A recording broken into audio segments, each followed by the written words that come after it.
मतदारसंघामध्ये कामं अगोदरपासूनच सुरू होते. आतापर्यंत जे सुरू होतं ते प्रचार नव्हतं. आतापर्यंत जे सुरू होतं ते समाजकारण होतं. लोकांच्या सेवेमध्ये आम्ही होतो.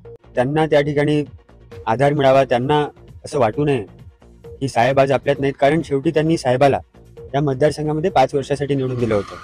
तर कुठेतरी मतदारसंघ वाऱ्यावर सुटू नये, त्यांचे प्रश्न साहेबांच्या माघारी देखील निकाली लागावेत, या भावनेनं मी तिथं पोहोचलो. पोटेन्शियल आपल्या क्षेत्रामध्ये भरपूर आहे.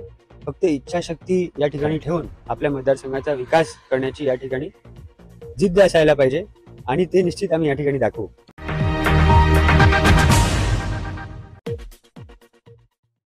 महाराष्ट्र विधानसभेसाठी येत्या 20 नोव्हेंबरला मतदान होऊ घातले.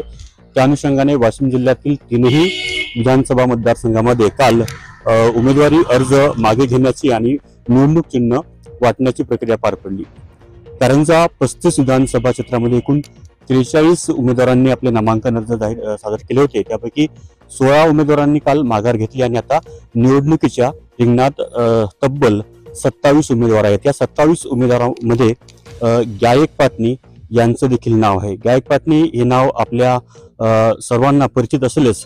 दिवंगत आमदार स्वर्गीय राजेंद्र पाटणी यांचे ते पुत्र असून गेल्या वर्षभरापासून ते आपल्या वडिलांच्या पश्चात या मतदारसंघामध्ये फिरत आहेत, लोकांच्या गाठीभेटी घेत आहेत, लोकांचे प्रश्न सोडवित आहेत. आज गायक सर आपल्यासोबत आहेत, त्यांच्यासोबत आपण वार्तालाप करूयात. सर, स्वागत आहे तुमचं सर्वप्रथम उत्सुगुल लाईव्हमध्ये. नमस्कार. चला तर, आज 5 तारखेपासून प्रचार आपला सुरू झालेला आहे. काय सांगाल, एकंदरीत कसा प्रचार सुरू आहे, काय रिस्पॉन्स आहे? रिस्पॉन्स आतापर्यंत मिळालेला प्रचंड आहे, अतिशय उत्साह वाढवणारा आहे. मतदारसंघामध्ये कामं अगोदरपासूनच सुरू होते. आतापर्यंत जे सुरू होतं ते प्रचार नव्हतं. आतापर्यंत जे सुरू होतं ते समाजकारण होतं. लोकांच्या सेवेमध्ये आम्ही होतो. आता मात्र निवडणूक ही लागलेली आहे. आजपासून प्रचाराला सुरुवात झालेली आहे.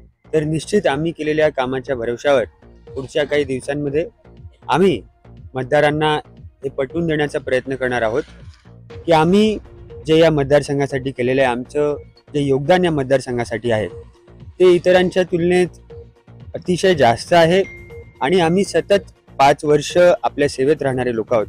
त्यामुळे इतरांपेक्षा आपण आम्हाला पसंती द्यावी आणि एक मतदारसंघाच्या विकासासाठी संधी द्यावी, अशी विनंती निश्चित पुढच्या काही दिवसांमध्ये आम्ही मतदारांपर्यंत पोहोचून करणार आहोत. नक्की सर, पाटील साहेब जाऊन वर्षभराचा कालावधी उलटलाय. आपण अगदी मला वाटतं 2 दिवसानंतरच काहीतरी वाशिम जिल्ह्यामध्ये अतिवृष्टी झाली होती. आपण शेतकऱ्यांच्या बांधावर जाऊन तिथे आलात. काय नेमकं भावना होती तुमची त्यावेळेस? काहींचा त्या गोष्टीला विरोध होता की 13 दिवस आपण बाहेर नाही पडलो पाहिजे.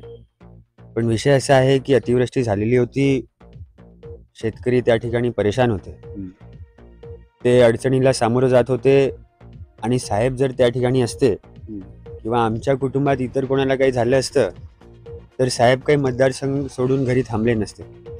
त्यामुळे त्यांना त्या ठिकाणी आधार मिळावा, त्यांना असं वाटू नये की साहेब आज आपल्यात नाहीत, कारण शेवटी त्यांनी साहेबाला या मतदारसंघामध्ये 5 वर्षासाठी निवडून दिलं होतं. तर कुठेतरी मतदारसंघ वाऱ्यावर सुटू नये, त्यांचे प्रश्न साहेबांच्या माघारी देखील निकाली लागावेत, या भावनेनं मी तिथं पोहोचलो. नक्कीच. आता त्या दरम्यान कोणकोणते कामं तुम्ही केली, कोणकोणते कामं केली, काय काय समस्या त्यावेळेस तुम्हाला जाणवल्या? नक्कीच, साहेबांच्या आपल्यातून निघून गेल्यानंतर आम्ही मतदारसंघाचा आढावा घेतला. मी कोणकोणते मुद्दे आपण अगोदर हाती घेतले पाहिजे, कशाचा त्रास लोकांना जास्त आहे आणि ते आपण सोडवू शकू, याचा अभ्यास केला.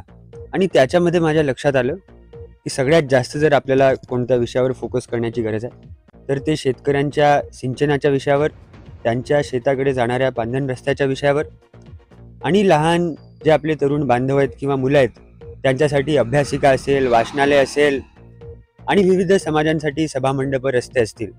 कारण जलजीवन मिशनच्या अंतर्गत जेव्हा आपण या मतदारसंघामध्ये कामं करून घेतले होते तेव्हा मोठ्या प्रमाणावर गावाअंतर्गतले जे रस्ते होते ते त्या ठिकाणी खराब झाले होते, कारण पाईपलाईनसाठी त्याच्यामध्ये काम करण्यात आलं होतं. तर कशा पद्धतीनं जास्तीत जास्त निधी आपण त्याच्यासाठी या ठिकाणी आणू शकू, याच्यासाठी आपण प्रयत्न केला. काही प्रमाणात त्याच्यामध्ये आम्ही या ठिकाणी यशस्वी झालो. कालावधी कमी होता.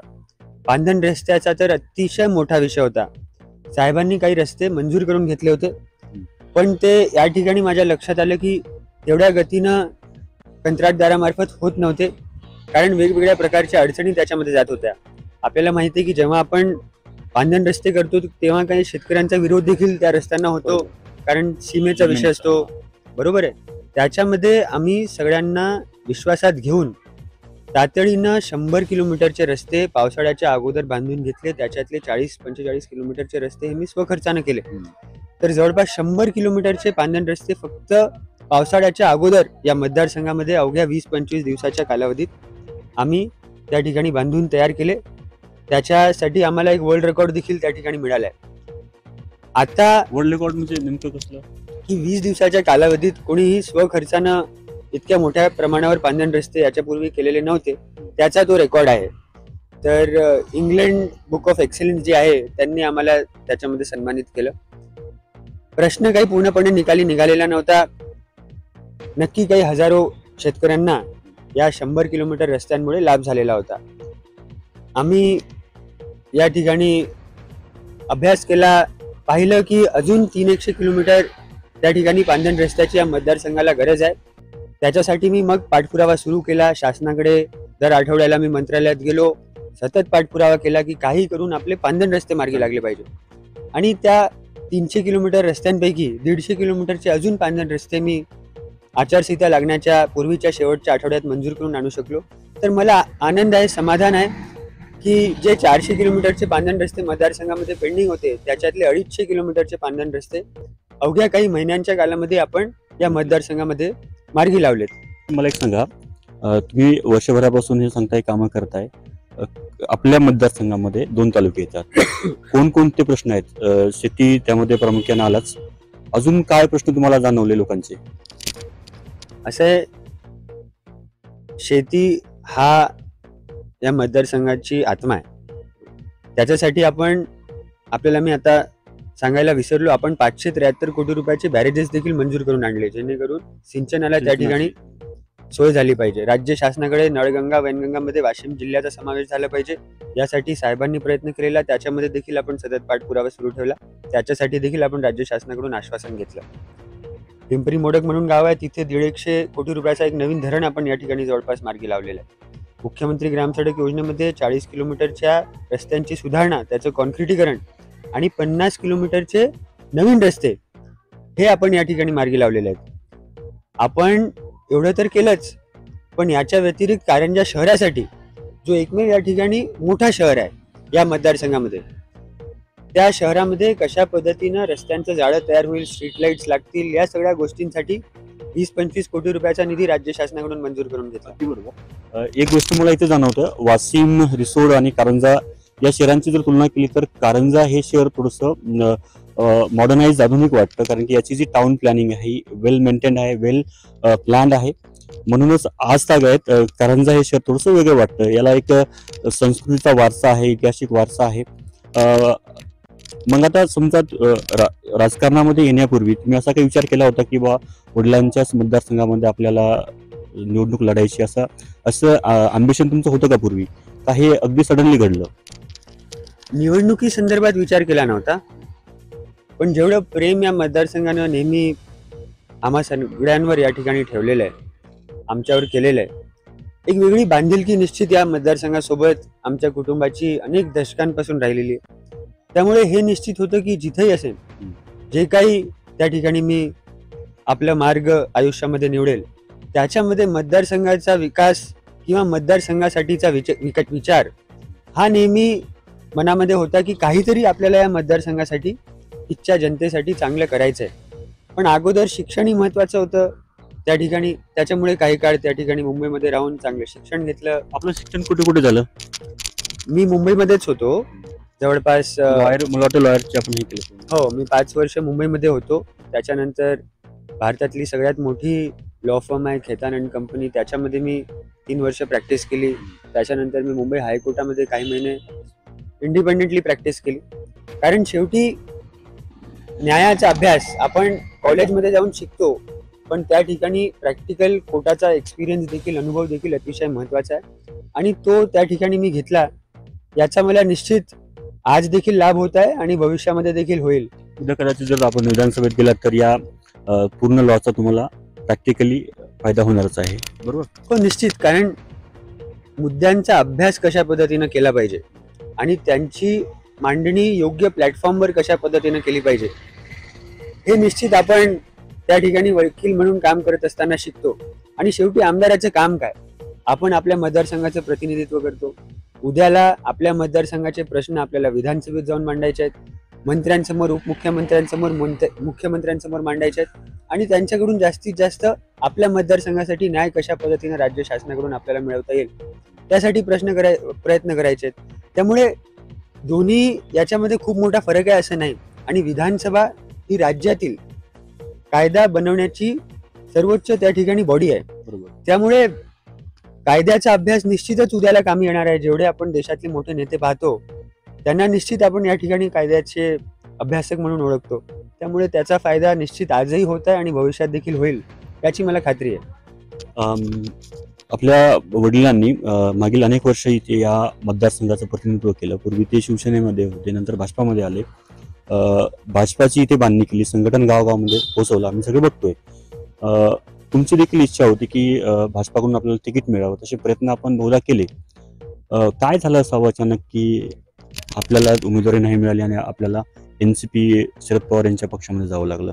काय दडपण आपल्या मनावर होतं त्यावेळेस? हा खरं म्हणजे असा प्रश्न आहे जो अजूनही अनुत्तरित आहे माझ्या मनामध्ये. तर ते सगळं त्या ठिकाणी लक्षात न घेता पक्षाने निर्णय घेतला. शेवटी नेते मोठे असतात, आपण त्यांच्या पुढे जाऊ शकत नाही आणि त्यांनी घेतलेला निर्णय काय आपण त्या ठिकाणी बदलू शकत नाही. पण आपल्या मतदारसंघासाठी आपली जी तळमळ आहे किंवा आपल्याला जे या ठिकाणी घडून आणायचं आहे त्याच्यामध्ये जे सगळ्यांच्या चर्चेनुसार मला त्या ठिकाणी योग्य वाटलं, सगळ्यांनी जे आग्रह माझ्याकडे केलं, कार्यकर्त्यांच्या भावनेचा आदर म्हणून, लोकांच्या भावनेचा आदर म्हणून त्या ठिकाणी निश्चित मग आपण निर्णय घेतला. पवार साहेबांनी खूप मोठा आधार या ठिकाणी दिला. त्यांना देखील या मतदारसंघामध्ये साहेबांचं कार्य किती मोठं आहे याच्याबद्दल कल्पना होती आणि त्यांच्या माघारी आम्ही किती ताकदीने या मतदारसंघामध्ये काम करत होतो हे त्या ठिकाणी त्यांनी त्याच्याकडे लक्ष देऊन किंवा त्याची नोंद घेतली आणि एक प्रकारे आम्हाला या ठिकाणी महाविकास आघाडीची उमेदवारी दिली. त्याबद्दल निश्चित मी त्यांच्या देखील खूप मनापासून आभारी आहे. NCPची महाराष्ट्रामध्ये 4 ते 5 असे तरुण चेहरे आहेत, त्यामध्ये तुम्ही देखील एक आहात. काही विशेष काही सभा इथे होणार आहे का? एखादा चेहरा पवार साहेब असतील किंवा मग रोहित पवार असतील, असं काही सभेचं नियोजन आपलं आहे का याच्यामध्ये? निश्चित प्रचार सभा होतील. आता सध्या माझ्याकडे जे स्केड्यूल आलेले आहेत ते टेंटेटिव्ह स्केड्यूल आहेत. 13-14 तारखेच्या दरम्यान कदाचित पवारसाहेब किंवा सुप्रियाताईंची सभा होणार आहे अशा पद्धतीची माहिती माझ्याकडे सध्या आलेली आहे. पण ते अजूनही कन्फर्म व्हायचं आहे, त्यामुळे त्याच्याबद्दल मी वाच्यता करत नाही आहे. 1-2 दिवसामध्ये ते निश्चित होईल आणि त्याची तारीख आणि वेळ आणि ठिकाण निश्चित आम्ही या ठिकाणी सर्वांना कळवू. गायकजी, आपला वाशिम जिल्हा हा एक ॲस्पिरेशनल डिस्ट्रिक्ट म्हणून गणला जातो. मानोरा आणि कारंजा या तालुक्याचा त्यामध्ये जास्त समावेश आहे. बरोबर. हा जो ठपका लागलेला आहे हा पुसून टाकण्यासाठी विशेष असं प्लॅनिंग आहे का आपल्याकडे? काही ब्ल्यूप्रिंट काही आहे का डोक्यामध्ये? खरं म्हणजे या ठिकाणी आपल्या मतदारसंघामध्ये कशा पद्धतीनं कारखाने येतील, कशा पद्धतीनं रोजगाराची निर्मिती होईल आणि बेरोजगारी कमी होईल. आणि शेतीच्या क्षेत्रामध्ये तर आपल्याला अतिशय मोठ्या प्रमाणावर काम करायचंच आहे. सिंचनाची व्यवस्था ही उपलब्ध करून द्यायचीच आहे. कास्तकारांना दिवसा वीज ही उपलब्ध करून द्यायचीच आहे. नवीन ट्रान्सफॉर्मर, सबस्टेशन तयार करायचीच आहेत. पण जेव्हा आपण शेतकऱ्यांना या ठिकाणी पायावर उभं करू आणि त्यांच्या शेतमालाला भाव मिळाला पाहिजे यासाठी लढू, तेव्हा निश्चित एक ऑल्टरनेटिव्ह या ठिकाणी रोजगाराची संधी देखील मोठ्या प्रमाणात उपलब्ध झाली पाहिजे. आज समृद्धीसारखं महामार्ग या ठिकाणी झालेला आहे. कारंजा शहराला लागून जाणारा हा महामार्ग आहे आणि महाराष्ट्राच्या 2 मोठ्या शहराला जोडणारा हा महामार्ग आहे. तर याच्यामुळे अतिशय मोठा स्कोप या ठिकाणी वेअर हाऊसिंगला म्हणा, कारखान्याला म्हणा आहे आणि ते आपल्याला भविष्यात या ठिकाणी कॅप्चर करावं लागेल. तर त्याच्यासाठी निश्चित जेवढ्या कंपन्या असतील, जेवढ्या या ठिकाणी इंडस्ट्रीज असतील, त्या सगळ्यांकडे कशा पद्धतीनं आपण आपल्या मतदारसंघाला पिच करून जास्तीत जास्त या ठिकाणी रोजगाराची संधी कशा पद्धतीनं उपलब्ध करता येईल यासाठी देखील आपला खूप मोठा प्रयत्न या ठिकाणी राहणार आहे. गुरुमंदिर आणि पोहरादेवी सारखे अतिशय महत्त्वाचे या ठिकाणी तीर्थक्षेत्र आपल्या मतदारसंघामध्ये आहेत. पोहरादेवीमध्ये नंगारा भवनचं उद्घाटन झालेलं आहे. अजूनही त्या ठिकाणी जे समाधी स्थळ आहे, मंदिर आहे, त्याचं काम सुरू आहे. ते देखील लवकरच या ठिकाणी पूर्ण होणार आहे. पोहरादेवीकडे जाणारा जो रस्ता आहे धानोरा ते वायगोड, भक्त भाविकांना त्या ठिकाणी पोहोचता यावं, या ठिकाणी भक्त भाविकांची जी त्या ठिकाणी येणारी संख्या आहे ती वाढवावी, यासाठी आपण हा जो रस्ता आहे पोहरादेवीकडे जाणारा, कारण इतर राज्यातील जे लोक येतात ते सगळे मंगरुळपीर मार्गे पोहरादेवीला जातात, धानोरा मार्गे. तर त्या सगळ्यांसाठी चांगल्या रस्त्याची व्यवस्था व्हावी. जास्तीत जास्त लोकांनी आपल्या मतदारसंघात येऊन त्या ठिकाणी दर्शन घ्यावं आणि या ठिकाणी लोकांना देखील रोजगाराची संधी उपलब्ध करून द्यावी. कारण आपण पाहतो की जिथं जास्त वर्दळ असते, जिथं जास्त लोक भेटी देतात, तिथं आपोआप त्या ठिकाणी टुरिझम वाढतो. त्या ठिकाणी आपल्याला मोठ्या प्रमाणावर हॉटेल्स असतील, रेस्टॉरंट असतील, बाकीचे त्या ठिकाणी उद्योग व्यवसाय असतील त्या क्षेत्रातले, ते सगळे आपोआप त्या ठिकाणी भरारी घेतात. त्यामुळे निश्चित हा रस्ता आपण मार्गी लावलेला आहे. पोहरादेवीचं कार्य आताही सुरू आहे फुल स्पीडमध्ये. त्याच्यामध्ये तर माझं पूर्ण सहकार्य भविष्यात देखील राहणारच आहे. अजूनही कशा पद्धतीनं जास्त निधी त्या ठिकाणी आणता येईल यासाठी माझा प्रयत्न राहणारच आहे. आणि गुरुमंदिर जो कारंजा शहरासाठी सगळ्यात महत्त्वाचं या ठिकाणी एका प्रकारे देवस्थान आहे. नृसिंह सरस्वती महाराजांचं ते या ठिकाणी मंदिर आहे. त्याच्यामध्ये देखील आपल्याला मोठ्या प्रमाणावर निधी आता आपल्या पाठपुराव्यामुळे या ठिकाणी प्राप्त होत आहे. 170 कोटी रुपये त्याच्यामध्ये विकास आराखड्याला आपल्याला मिळत आहे. तर याच्यामुळे कारंजा शहरामध्ये देखील कशा पद्धतीनं मोठ्या प्रमाणावर या ठिकाणी भक्त भाविक येतील, पर्यटनाला चालना मिळेल, यासाठी देखील आपण सतत प्रयत्न या ठिकाणी करू. आणि रस्ते कशा पद्धतीनं, त्यासाठी लागणारा जो इन्फ्रास्ट्रक्चर आहे तो देखील जर आपण या ठिकाणी व्यवस्थित उभा केला. आता कारंजा शहर आहे, या ठिकाणी एकही चांगला गार्डन नाही या इतक्या मोठ्या शहरात. एक या ठिकाणी निश्चित एक आहे, पण ते या ठिकाणी गार्डन नाहीये किंवा फॉरेस्ट डिपार्टमेंटचं ते आहे. तर कशा पद्धतीनं या ठिकाणी ऋषी तलाव आहे, कशा पद्धतीनं आपण त्या ठिकाणी बोटिंग काही ठिकाणी सुरू करू शकतो का, कशा पद्धतीनं आपण कायापालट या शहराचा अजून कुठल्या पद्धतीनं करू शकतो का, यासाठी आपल्याला प्रयत्न करायचा आहे. त्यासोबतच आपल्या जवळचं सोहळ अभयारण्य आहे, त्याच्यामध्ये मोठ्या प्रमाणावर काम करायला स्कोप आहे. कशा प्रकारचं काविटासाठी?